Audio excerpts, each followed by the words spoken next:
You know what's wild?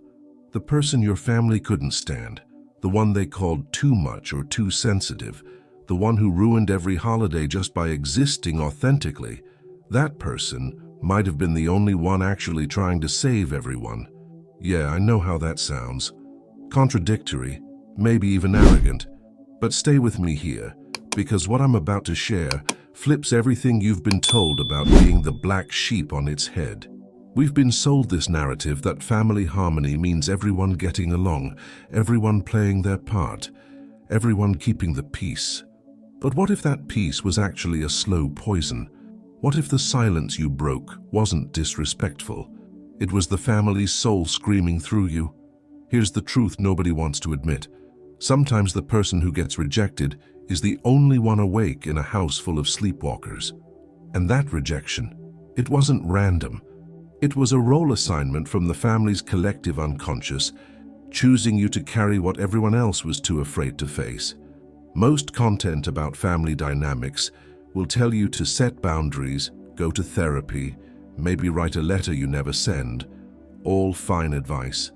Surface level stuff. But we're going deeper today, into the archetypal field, into the inherited trauma living in your nervous system, into the spiritual initiation that your exile actually represented. Because here's what changes everything. You weren't the problem. You were the solution the family wasn't ready for. And understanding that, really getting it in your bones, is how you stop carrying their shadow and start living your actual life. By the end of this, you'll understand why you were chosen, what the loneliness was preparing you for, and how your very existence, your refusal to pretend, is healing wounds that go back generations. This isn't about making peace with your family or getting revenge. It's about recognizing that some birds have to leave the nest to remember they were born to fly. There's a peculiar weight that settles in the chest of certain children, a heaviness that has no name, no origin story they can recall. It's not theirs, yet it pulses through their veins like an ancient rhythm, a drumbeat from generations past that never learned to stop. These are the ones who walk through family gatherings feeling like strangers in their own bloodline, sensing invisible walls made not of brick, but of unspoken grief. The ancestral wound doesn't announce itself with fanfare. It creeps in through the silence at dinner tables, through the things nobody dares to mention, through the forced smiles that mask decades of swallowed rage. And somehow, inexplicably, one child becomes the vessel for all that accumulated darkness, the one whose body remembers what everyone else has worked so hard to forget. This inner scream isn't about rebellion in the traditional sense. It's not a teenager slamming doors or breaking curfew. It's something far more primal, a soul-level recognition that the silence itself has become toxic. Think of it like living in a house where carbon monoxide leaks slowly through the walls. Everyone else has adapted, numbed themselves to the poison, but you can't stop coughing. You feel the ancestral house crumbling inside you, its foundations built on secrets and suppressed emotions that were never properly mourned or released. Your nervous system becomes the battlefield where your grandmother's unexpressed sorrow meets your father's inherited shame, and suddenly you're carrying a grief that predates your own existence.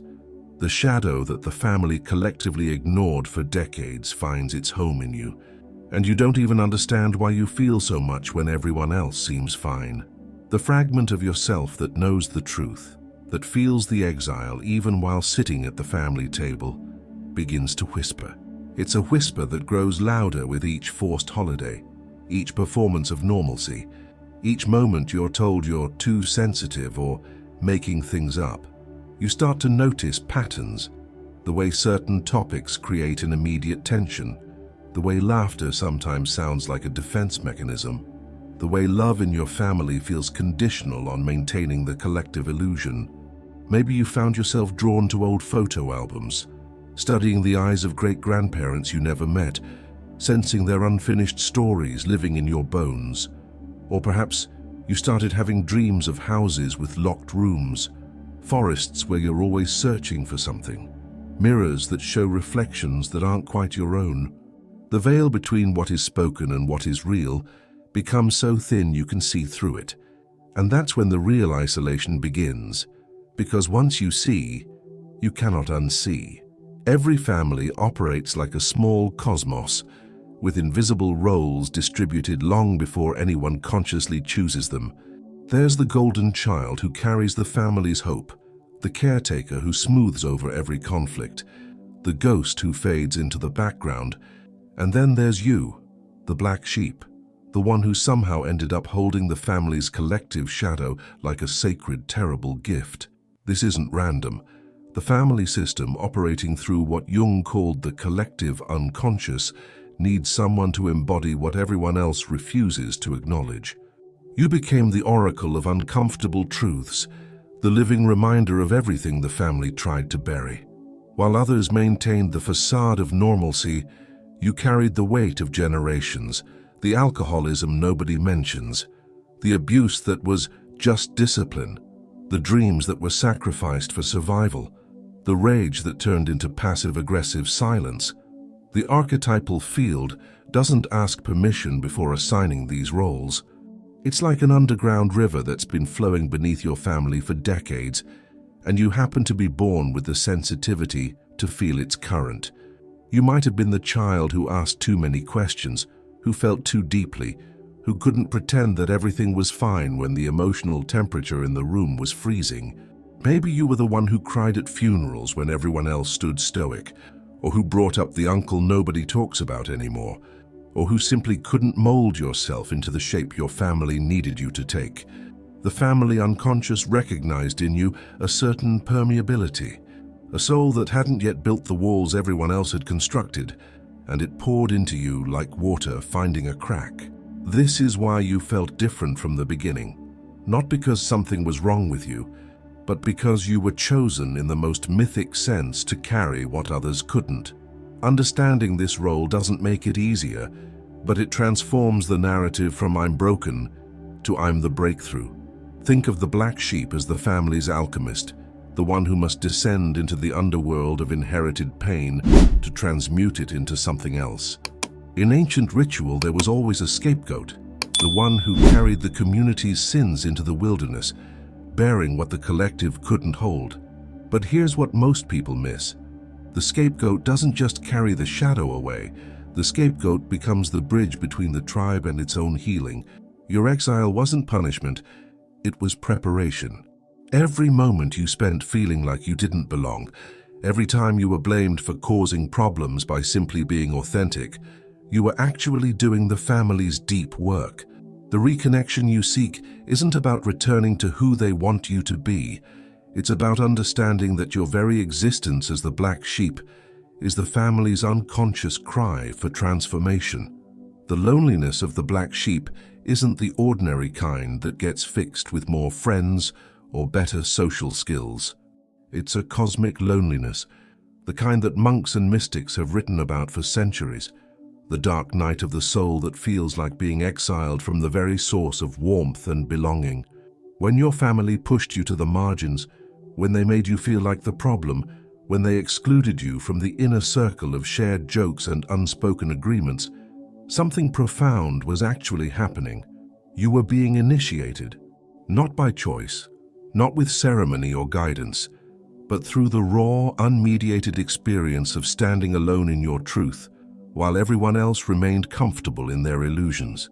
This type of isolation strips away everything superficial. It burns through the false self like fire through dead wood, leaving only what's essential. The abyss you felt staring into during those long nights of wondering what was wrong with you, that was actually the threshold to your own soul. Every great spiritual tradition speaks of the wilderness, the desert, the forest, where the seeker must go alone to find what cannot be found in the village. Jesus had his 40 days, Buddha his years under the Bodhi tree, and you had your childhood bedroom, your silent car rides home from family dinners, your holidays spent feeling invisible, even when surrounded by relatives.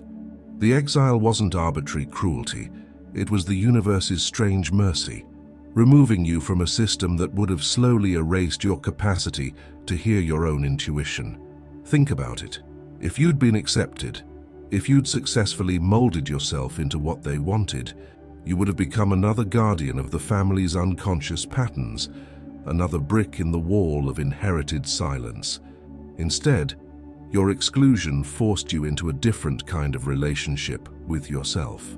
You had to learn to trust your own perceptions when everyone told you they were wrong. You had to find your own pulse when the family heartbeat felt arrhythmic and dangerous. This initiation through loneliness teaches what no classroom or therapy session can fully convey: the difference between belonging and betraying yourself. When you're young and excluded, you think the goal is to find your way back in, to finally be accepted. But as you mature into the role, you begin to understand that the return isn't about rejoining the old system. It's about returning to yourself, to the inner house that nobody else can enter or validate. The oracle you've become speaks a language your family may never understand, and that's okay. Your spiritual calling wasn't to be the family's therapist or to fix everyone's problems. It was to break the cycle by first breaking free. The mythic time you entered when you were pushed out isn't measured in years or milestones. It's measured in how deeply you've descended into your own truth, how thoroughly you've faced the shadow they refused to see. Every moment of that sacred loneliness was carving out space inside you for something larger than family approval, a direct relationship with your own soul, unmediated by anyone else's needs or projections. Here's what nobody tells you about breaking family cycles. It's not just a mental decision or a philosophical stance. The trauma lives in your body, in your actual cells, in the way your nervous system fires when certain topics arise or certain emotional patterns emerge. Scientists have discovered that trauma can be passed down through epigenetics, meaning your grandmother's fear, your grandfather's rage, your mother's suppressed grief. They're not just stories, they're biochemical realities coded into your DNA. When you walk into a family gathering and your chest tightens for no apparent reason, that's not anxiety. That's your body recognizing a familiar frequency of emotional danger that's been transmitted across generations. The cortisol spikes, the adrenaline floods your system, and suddenly you're not just you. You're every ancestor who had to suppress their truth to survive. Breaking free means understanding that the cycle isn't just psychological, it's somatic. It's in the tissue and bone. The guilt is perhaps the most insidious part of the inheritance. It wraps around your ribcage like invisible chains, whispering that you're betraying everyone by choosing differently, by refusing to carry what they carried, by saying no to the silent contract that's been passed down like a cursed heirloom. You feel it when you set a boundary, that immediate rush of shame, that voice saying you're selfish, ungrateful, too sensitive. But here's the alchemy: that guilt isn't yours either. It's the family system's immune response, trying to pull you back into homeostasis, back into the role that keeps everyone else comfortable. Think of it like this: when one person in a mobile decides to move differently, the entire structure has to adjust, and that adjustment feels threatening to everyone who's invested in keeping things exactly as they've always been. Your body has to learn the difference between real guilt, when you've actually harmed someone, and inherited guilt, the feeling that simply existing authentically is a crime against the family. The practical work of breaking the cycle starts with something as simple as breath, as mundane as noticing where in your body you hold the fragment of family tension. Maybe it's your jaw that clenches when you hear your mother's tone, or your shoulders that rise toward your ears when conflict approaches, or your stomach that knots when you think about disappointing someone. Start there. Before your next family interaction, place your hand on your chest and ask, what part of this feeling is mine, and what part belongs to the ancestral wound? Create small rituals of detachment, not cold disconnection, but conscious separation. Light a candle and imagine placing the emotions that aren't yours into the flame. Write letters to the ancestors whose pain you've been carrying, telling them gently that you're giving it back, that you honor their suffering, but you won't live their unlived lives. Practice saying out loud, "This is where your story ends and mine begins." The veil between their unfinished business and your own life starts to clarify when you make these invisible dynamics visible, when you bring ceremony to the work of disentanglement. There's an old story that surfaces in different cultures about a bird born into a nest that was too small, too dark, too suffocating for its wingspan. The other birds fit perfectly, content with the limited view and the familiar branches. But this one kept stretching its wings against the walls, feeling claustrophobic in what everyone else called home. Eventually, the nest itself rejects the bird, pushing it out not with love but with irritation, with the family's collective message, "You don't belong here." And so, the bird falls, tumbles through the air, certain it will die from the exile. But somewhere in that freefall, the wings remember what they were made for. The bird doesn't return immediately. It flies far, into forests the family has never seen, through storms that teach it resilience, across distances that transform its understanding of what home even means. Only then, years later, does it circle back, not to fit into the old nest, but to sing a song the family didn't know they needed to hear. This is your story, though you might not have recognized it yet. The return isn't about going back to who you were before the exile. It's about coming back as someone who's integrated the shadow, someone who's made peace with the silence and learned to speak a different language. You become the invisible healer, not because you're trying to fix everyone. That's the trap many black sheep fall into, thinking that if they just explain enough, demonstrate enough growth, the family will finally understand. No. You heal by your very existence, by the way you've chosen to live differently, by the cycle you've refused to perpetrate. Your children, if you have them, won't inherit the same cortisol patterns. Your relationships won't replay the same dysfunction. The remembrance you carry now isn't of the family's illusions, but of something deeper, a knowing that love doesn't require self-betrayal, that belonging shouldn't cost you your soul. The pulse of your life becomes the medicine. Every time you choose authenticity over approval, every time you feel your feelings instead of suppressing them, every time you break the silence around what actually happened, you're doing ancestral repair work that ripples backward and forward through mythic time.